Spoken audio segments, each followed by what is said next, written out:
আসসালামু আলাইকুম। আপনি আপনার বিকাশ অ্যাকাউন্টটি পার্মানেন্ট ভাবে বন্ধ করতে চান, কিন্তু জানেনই না কিভাবে। অনেক সময় নতুন সিমে বিকাশ অ্যাকাউন্ট ট্রান্সফার করতে গেলে আগের অ্যাকাউন্টটি পুরোপুরিভাবে বন্ধ করতে হয়। সো আজকের ভিডিওতে আমি আপনাদেরকে দেখিয়ে দিচ্ছি বিকাশ অ্যাকাউন্ট পার্মানেন্টলি ডিলিট করার সঠিক নিয়ম।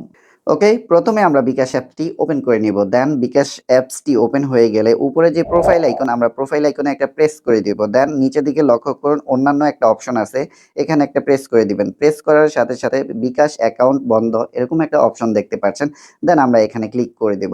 বিকাশ অ্যাকাউন্ট বন্ধ। আপনার বিকাশ অ্যাকাউন্ট বন্ধ করার আগে নিশ্চিত করতে হবে। তো তারা এখানে বলে দিয়েছে ৩টা থেকে ৪টা কন্ডিশন আছে। এই কন্ডিশনগুলো ফুলফিল করতে হবে। বিকাশ অ্যাকাউন্টের ব্যালেন্স 0 থাকতে হবে। আপনার বিকাশ অ্যাকাউন্টে ৳৫, ৳১০, ৳৫০, ৳১০০ যত টাকা থাকুক না কেন, ব্যালেন্সটাকে অবশ্যই 0 করতে হবে। আর অনেকেই বলে থাকে যে আমার অ্যাকাউন্টে আছে ৳২০, এটা আমি কিভাবে 0 করব? আপনি রিচার্জ করে ব্যালেন্সটা 0 করতে পারেন। দেন সেকেন্ড এখানে বলছে নিশ্চিত করুন আপনার অ্যাকাউন্টে অমীমাংসিত কোনো লোন নেই। কারণ বিকাশ অ্যাকাউন্টের মাধ্যমে আমরা অনেকে লোন নিয়ে থাকি। সো বিকাশ অ্যাকাউন্টটি বন্ধ বা ডিসেবল অথবা ডিলিট করার আগে অবশ্যই আপনাকে লোনগুলো পরিশোধ করে নিতে হবে। দেন সকল সেভিংস, সাবস্ক্রিপশন বাতিল করতে হবে। অনেক সময় আমরা বিকাশ অ্যাকাউন্টে আমাদের পার্সোনাল টাকা-পয়সা সেভিংস হিসাবে জমা রাখি। তো অবশ্যই বিকাশ অ্যাকাউন্ট রিমুভ করার আগে বা ডিলিট করার আগে আপনার সেভিংসটা বাতিল করতে হবে এবং কোনো সাবস্ক্রিপশন থাকলে সেটাকেও অবশ্যই বাতিল করতে হবে।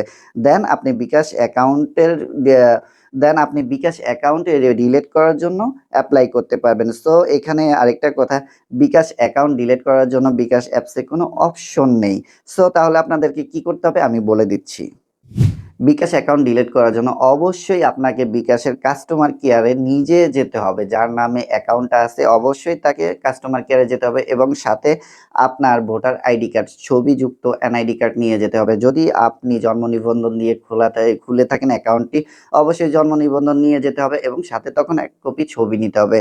আর যখন আপনার পাসপোর্ট থাকবে, পাসপোর্টে তো অবশ্যই আপনার ছবি থাকবে। যদি কেউ পাসপোর্ট দিয়ে অ্যাকাউন্ট খুলে থাকেন অবশ্যই পাসপোর্টের কপি নিয়ে যেতে হবে। দেন কাস্টমার কেয়ারে গিয়ে আপনি বলুন আপনার বিকাশ অ্যাকাউন্টটি পার্মানেন্ট ভাবে বন্ধ করতে চান। তারা আপনার আইডি চেক করে প্রসেস করে দিবে। সো আজকের ভিডিও এই পর্যন্ত। সবাই ভালো থাকবেন, সুস্থ থাকবেন। আল্লাহ হাফেজ।